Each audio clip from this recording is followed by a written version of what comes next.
Welcome to Talking Pictures Trivia, the podcast in which a group of friends explore movies through trivia. I'm one of these friends, KJ, and with me is... Tom. And I'm Chris. For those joining us for the first time, we start off each episode with a movie quiz, as these 4 rapid-fire trivia questions will determine who earns today's trivia crown. The first question is worth 1 point, and each question after that is worth 1 more point. Then we'll follow it up with our famous movie rant, Where Anything Goes. Tom, tell us about today's movie. Walking up to theaters in Poland in 2022, we would have had to choose between Avatar 2, Doctor Strange 2, Listy-Doo M5, Love, Sex, and Pandemic, and today's movie, E.O. So the plot of E.O. is that of a circus donkey who... we follow him through his various adventures, ends up leaving the circus, which he spends with his beloved co-star Cassandra, and goes on an adventure from owner to owner, from stable to stable, at one point coasting through the natural world, looking for his former owner again.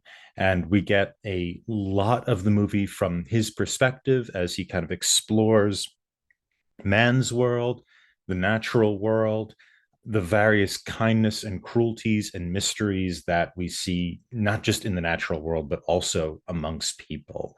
It's an exceptionally beautiful and strange film. It's time for question 1. What is the name of the circus? Oh my goodness, I have no idea. That's not the question I was hoping for. The donkey doesn't say it, right? The donkey does not say that line or any other line. I'll lock in. Yeah, I guess I'll lock in too. All right, KJ, what do you have? This is E.O.'s Circus. Okay, Chris, what do you have? The Polish Circus Extraordinaire. All right. So neither of those are correct. It was Cirque Orion. Oh, was it on a sign? Did they? Yes, it was on Okay. a sign over it. Mm. Okay. That All was right. rough.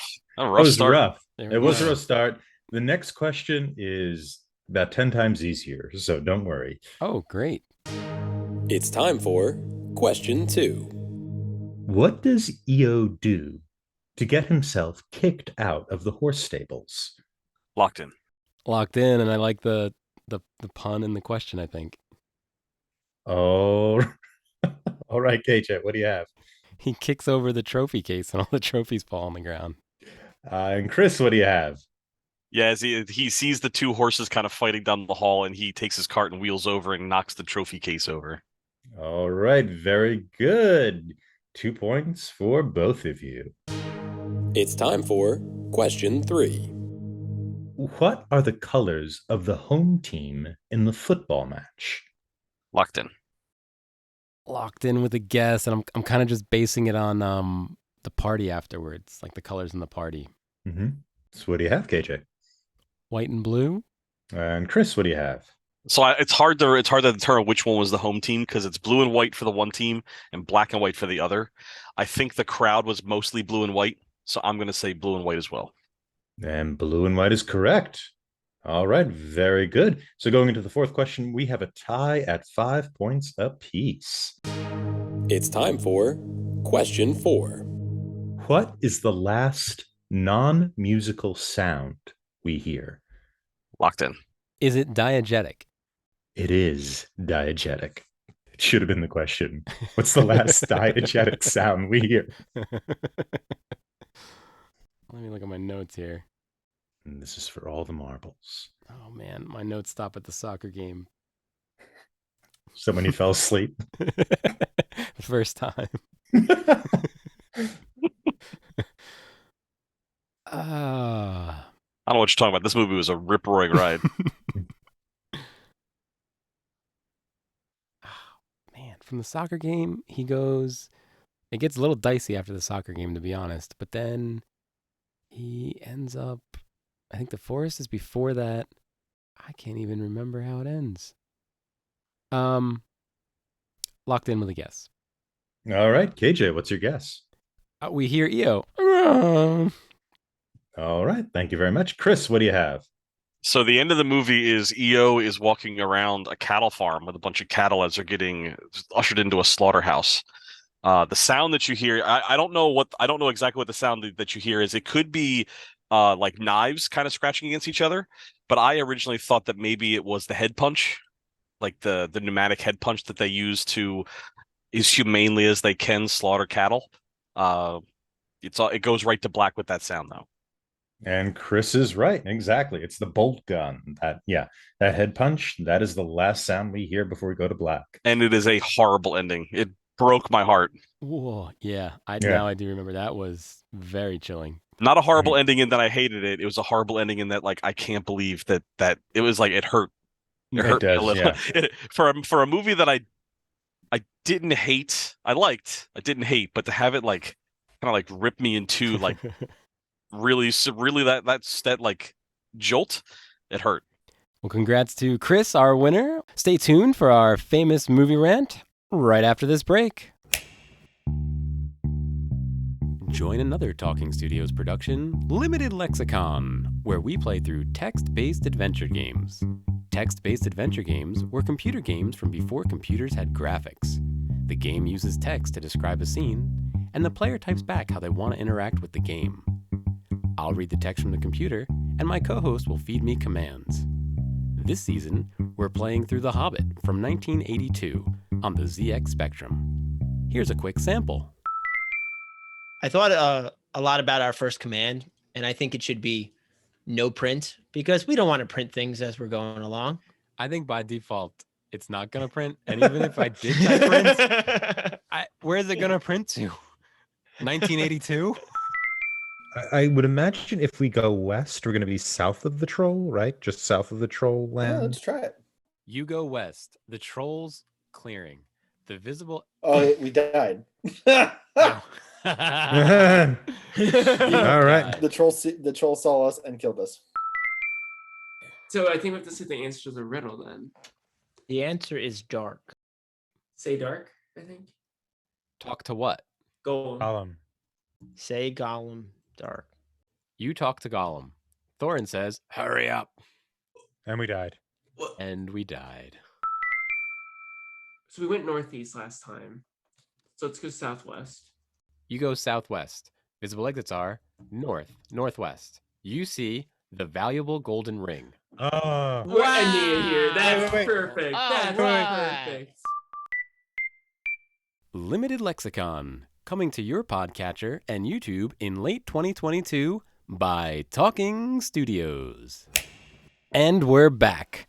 Audience, EO was about a donkey the entire time, but it was not the only donkey movie in 2022.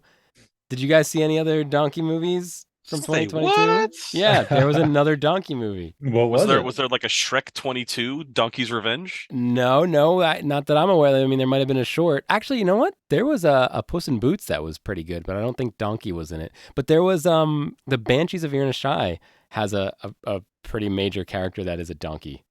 No. Okay. Oh, well, donkeys making their comeback in 2022. 2022, Year of the It's Donkey. Year of the donkey. Excellent. Good. So, audience, go out. 2022 is the donkey movie year. Go watch all of these fantastic donkey movies. That should have been the entire block. This Yeah. this Donkey 2022. Donkey Yeah. Block. Donkey block. All right. I guess we'll jump into this here. I really love this movie, and I think it just combines the sort of innocent, like most animal movies are about innocence, right? Because animals, and I don't mean animal movies where they're humans in animal forms, right? Like Cinderella, where the mice are basically people that just look like mice. I mean, movies like Black Beauty and this, where it's the actual animal as close to what we think of as that animal being. And in those movies, the animal kind of represents innocence, and it has to sort of go through our world and whatnot. And I think that's why we feel like really protective and really heartbroken when animals are hurt or die in movies. And I really felt I know you guys were really bored by it, but for that reason I felt this intensity watching this movie. And the first time I actually had to take a break because it was kind of like too much for me. I think when he goes into the woods and you see those like weird green lasers for some reason shooting through the woods, I felt like a sense of danger there, and I had to kind of like take a break. Watching the movie through the second time in preparation for this, it was like my heart was pounding through the whole thing. I thought this was incredibly exciting for that reason. But I never felt betrayed. I never felt the bolt gun in the end. That sound was a cruelty that betrayed me. It hurt, but it still felt conscientious, even as it did hurt. And I was wondering what if you guys had that kind of same reaction. It sounds like you didn't. That it was maybe a little bit slower for you guys. But what your experiences was with this film. So the forest scene, Tom, gave me a lot of Night of the Hunter vibes. There was Yes. right. Yes, There's the absolutely. owl. There's the this, and the green things were scary enough to give you that sense, like the kids going down the river in Night of the Hunter. But it was a pretty flat movie, Tom. Like, and everybody EO meets, all the people, they're pretty chill for there being a donkey there, right? Have you guys ever met an animal that size, like just by accident People are anywhere? built different in Poland, my man. I think so. I think they're just either like better animal people or more used to hanging out with animals. I like I it Animals are kind of scary because you don't have any control over them. And if you don't know how to interact with them, right? Like in I don't know, in Harry Potter, Malfoy does not know how to interact with the animals and he gets very hurt. And I feel like he doesn't get that hurt actually. I don't want to do any propaganda here, but the I feel like when you meet an animal that you don't know what it's gonna do. But the people in this movie were just like, oh, here, why don't you come home with me now? We'll go on another little adventure. Yeah. EO does kill a man. Yeah, straight up like hit a man in the head. It was Yeah. awesome. Yes, It looks yes, like he might have killed him. We actually don't yeah, confirm that, I but was actually going to talk about that. Like Tom always says, the animals are the innocents. Well, this one, EO is not entirely innocent.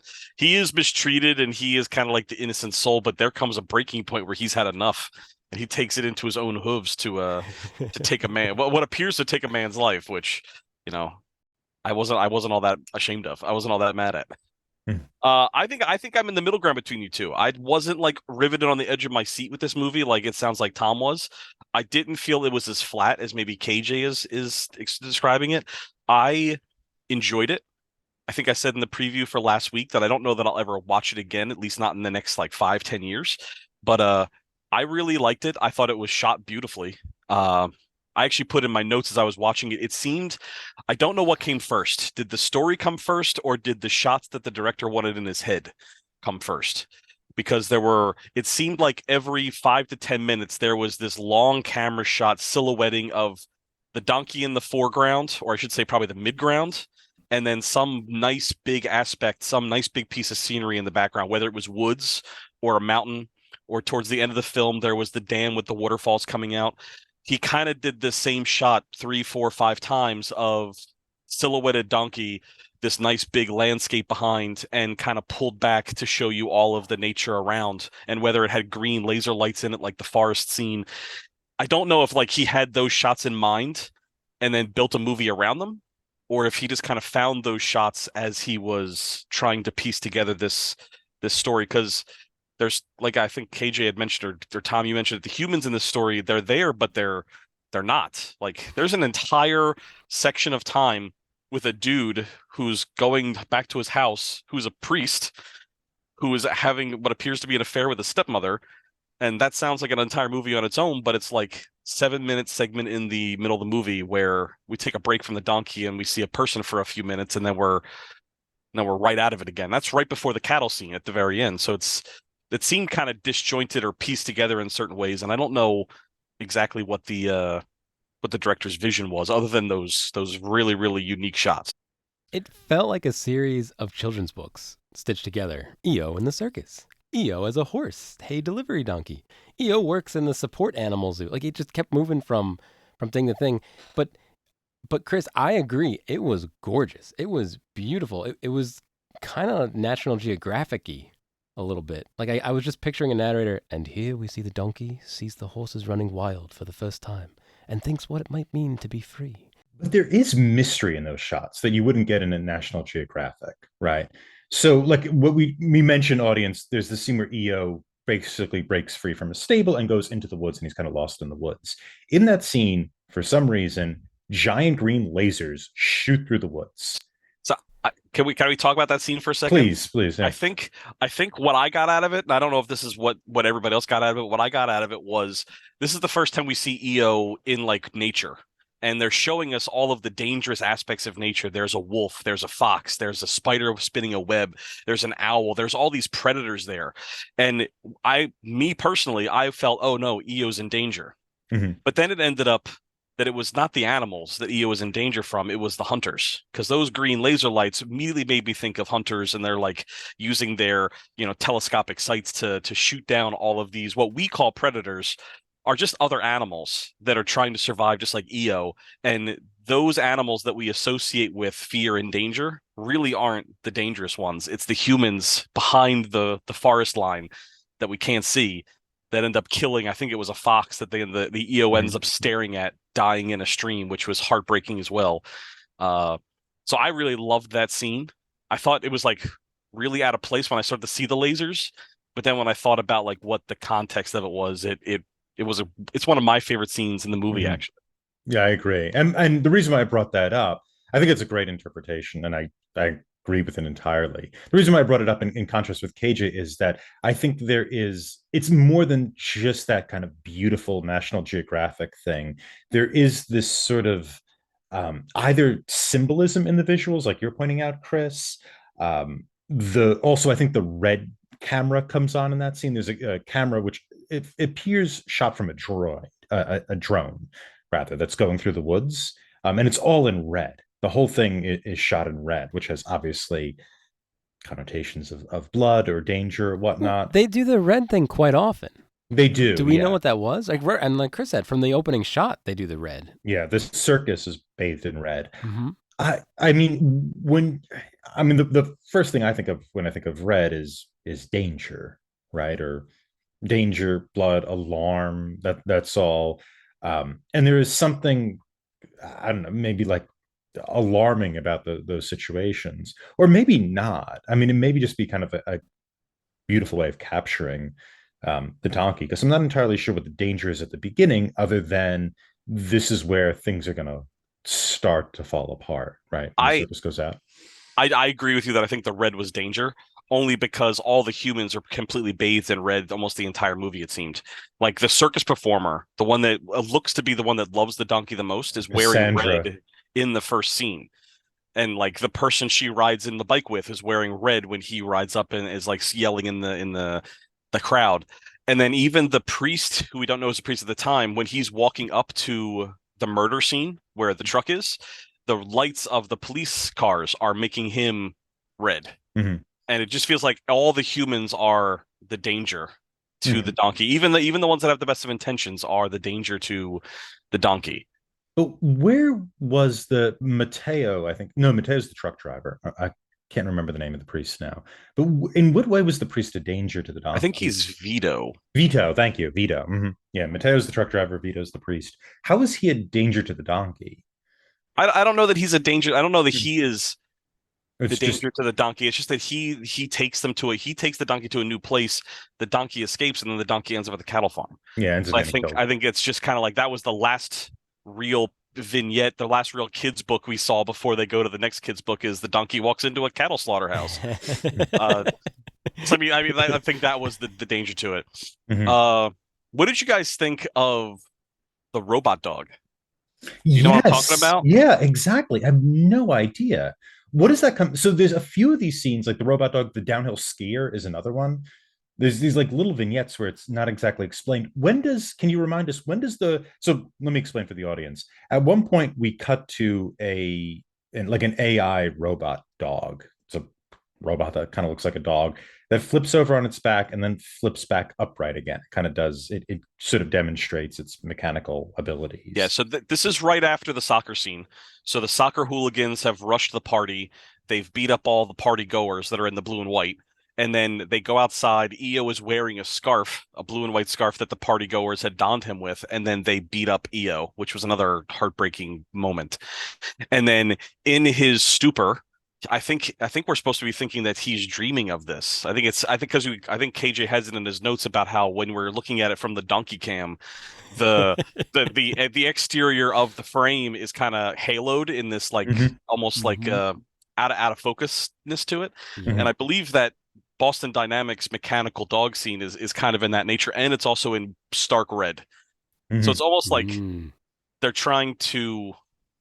The way that I took it was that they were trying to like robots are treated the same way that animals are, like they're mistreated, they're pushed over, they're tossed aside. And do we have the same emotions for a robot that we do for these animals when they're like we obviously everybody wept. I didn't we didn't weep necessarily, but we all hurt when EO got hit by the hooligans. Did we all cry when the robot fell over on the side of the mountain? And it doesn't feel like it resonates the same. And even though it's I don't know. Even though it's shaped like a dog, it acts like a dog. It's still just a robot. I still don't know why it was there.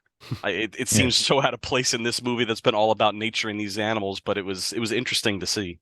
It kind of mirrors the physical actions that you imagine EO went through, being knocked on the ground, rolling over, trying to get back up. That it's. I mean, there's this kind of distancing effect you can do in movies and in theater where you can show something difficult to look at by having a sort of stand-in that we don't have the same emotional attachment to, right? So the director might have been protecting us, but there's sort of an alienation effect going on, right? Maybe that's it too. But I see what you're saying, Chris. But it's still I took it as like EO's movements captured in robotics instead of actually having to watch this poor animal get hurt. Another thing was the downhill skier. So there's a scene when we first meet Vito, the priest, and he goes to rescue EO, who's been left. And we should also talk about the murder, which there's this bizarre murder scene. But there's a quick cut to a downhill skier. And part of the soundtrack's fantastic also, is a piece of music called Downhill Skier. I have no idea what's that doing in the movie either. That's kind of my like I think that he had a lot of like these interesting shots in his mind of what he wanted to do, and he kind of pieced the movie around it a little bit. Not that the movie was disjointed so much you couldn't understand it, but I think like maybe a shot like that is something he's always wanted to do. Let's ski down the hill. Let's put the camera upside down. Let's put it right on the edge of the snow so you're just seeing the skis and you see that it's dark outside. Like I think he has this idea, and then he's like, where am I going to put this? I know, I'll put it after the truck driver gets murdered. And it's like it just seems like it's kind of disjointed in that way. It looks beautiful. It's fascinating to see, but I don't know that there's a reason for it. Yeah, I'm not sure either, other than like we're now rushing towards the end, or we're barreling down because this is the last maybe this is the last good home EO goes to. I do wish that I knew more about Polish geography, because I know that we have a lot of shots that are showing the wilderness. They kind of pull back to show farmland as the trailer's driving to his first new home, and then they pull back to show us the van that's carrying him. There's a gigantic white snow-capped mountain, which is maybe why they chose to do the skiing there, because there's a snow-capped mountain behind him. I don't know how far EO traveled. Like, I don't know where he started, and I don't know where he ended up. Like, I think maybe those little vignettes could have also been, this is a little bit more geography about Poland that a Polish person might recognize immediately. Like, you would recognize Iowa versus New York City, but I wouldn't recognize Warsaw versus the rural town that's just outside of it. Well, so they're in Italy at that point, right? I think they are I think that might be the Alps that they're crossing over when they go there, because he's definitely speaking Italian or Latin in his little mass.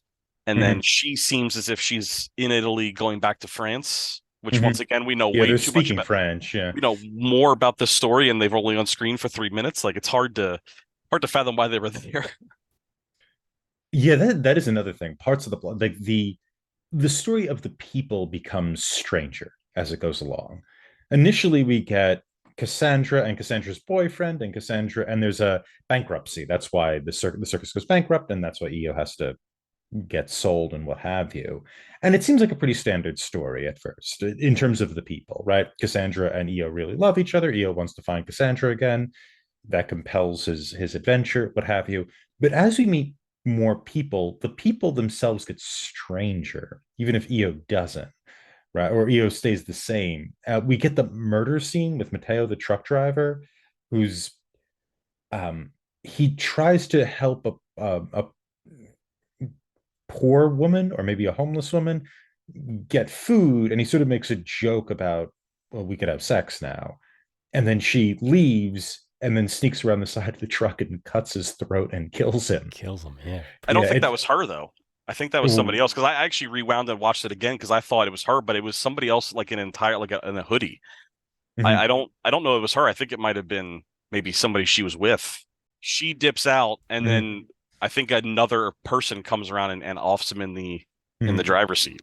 I mean, it's still very strange, regardless. It seems, and then we get the scene with the priest and the gambling priest who's been kicked out of school or seminary for probably for gambling, and his stepmother hates him, but probably because they're having an affair, which is also really strange. And it's also Isabella Humpert, who's a somewhat famous actress, who's playing this role. And like Christy said, like 5 minutes of this movie, this famous actress comes in, plays a completely bizarre character. We don't know much more about her other than this kind of bizarre thing or why she's there. And then that's the end of Io. Io And then wanders off. And what about the mass scene? Like, he's performing what appears to be a Catholic mass in front of a single person, sitting in one chair, and their secretary / aide is behind them. But it's like, this is a mass for one. Mhm. And that was incredibly awkward. And then you come to find out that it's his stepmother. It's just an awkward. It's a really, really wild time, Yeah. especially after. Well, and then, okay, how about this? What about the idea that they mentioned that they make donkey sausage multiple times throughout the film? Yeah, yeah. Vito tells him that in the truck. Yeah, they make donkey sausage. I guess that's going to tell you what's going to happen, right? It's forecasting the end of the film. It is interesting because some people act cruel to Io and some people act very kind. And Vito, despite the strangeness of him, or just the strangeness of the circumstances he's actually does treat Io like a person, as does Cassandra. There's some people who treat Io well, and some people who, like the guy who is killing the foxes for their fur, who treat Io cruelly. And Io isn't really treated extremely cruelly, right? I think he gets like hit on the rump a bit. We don't get like him being really, really harmed until the soccer hooligans. That's the one exception there. Yeah, there's no like tasing or anything like that, or cattle prodding. It's all kind of like minor taps and bumps, except for the hooligans. Yeah. I think the Vito and the Cassandra storylines kind of meld together for me, because it's two individuals that I don't like. Cassandra definitely loves Io. I think Vito likes Io a lot. I don't think it's love at that point, but both of them turn their backs on Io for another human. So like Cassandra, that's a good point. Yeah. I'm staying with the donkey. Oh wait, now I gotta go. And she gets on the bike with the boyfriend at the very end, and we never see her again. Like, that was the person I thought was going to come back at the end if it was going to be a happy story, but she never does. So she leaves Io. She leaves the donkey for another human, who we don't know if he's good, bad, or indifferent, but it's not Io. And then Vito is ride or die with Io there in the back of the truck for a while. And then as soon as stepmom bats an eye at him, just forgets about him, and then that's when Io walks out the open gate to the property to eventually be ferried off to the cattle farm. So it felt like two similar stories where a person, the people that were generally caring for Io, neglected him for their own romantic interests, and Io ended up worse for both situations. That's a really good point. Well, these questions treated Chris kindly. I'd like to once again congratulate our winner of the week, Chris. Nicely done. Thank you very much for having me on for the EO episode. I was eagerly anticipating the donkey movie, and it did not disappoint. You can rate and review this show anywhere podcasts are available. For those viewing in YouTube land, if you haven't already, please like this video, subscribe to the Talking Studios channel for all our exciting content, and follow us on Twitter at Talking Studios. Check out other shows by Talking Studios, including Keep Making Movies, where we explore micro-budget films, Limited Lexicon, where we play through text-based adventure games, and Get the Point, where we slowly reveal a movie poster and try to guess which movie poster it is. Got a question for us? Call the Talking Studios hotline at 201-467-8679 and leave a message. It may be featured on a future episode. And if you haven't already, please subscribe to Talking Pictures Trivia wherever fine podcasts are found. Join us next time when we continue this movie block of newer movies. Next time, we'll be watching Chippendale Rescue Rangers from 2022. Stay tuned for our first impressions of Rescue Rangers. Ding, ding, ding, ding, ding. Next week, we'll be discussing Chippendale Rescue Rangers from 2002. Chris, how was your watch? I had seen commercials for this on Disney Plus because I have to have Disney Plus, being a Star Wars fanatic, and I saw the screen popped up, and I was interested in it. I remember watching Rescue Rangers as a child, and then for whatever reason I never did watch it. So doing this show allowed me to watch for the first time, and I really enjoyed it. I like these self-referential. We're going to make fun of ourselves at the same time as telling an interesting story kind of movies. So I was a very good watch for me. I really enjoyed it. What about you, Tom? I did not watch Chippendale's Rescue Rangers growing up, or many of the cartoons this is referencing. I will say I'm a little bit triggered by the sort of nostalgic formula that's being kind of fed to us. And I was also sort of irritated by the fact that there was this we're going to take old things and make them hip. The joke being like they're rapping at one point, and the movie makes fun of that. Yet in making fun of that, it's doing that as well by bringing forward a popular comic and a popular SNL alum to voice these characters and make it hip for either a new generation or really for the old generation who's kind of having this nostalgic experience.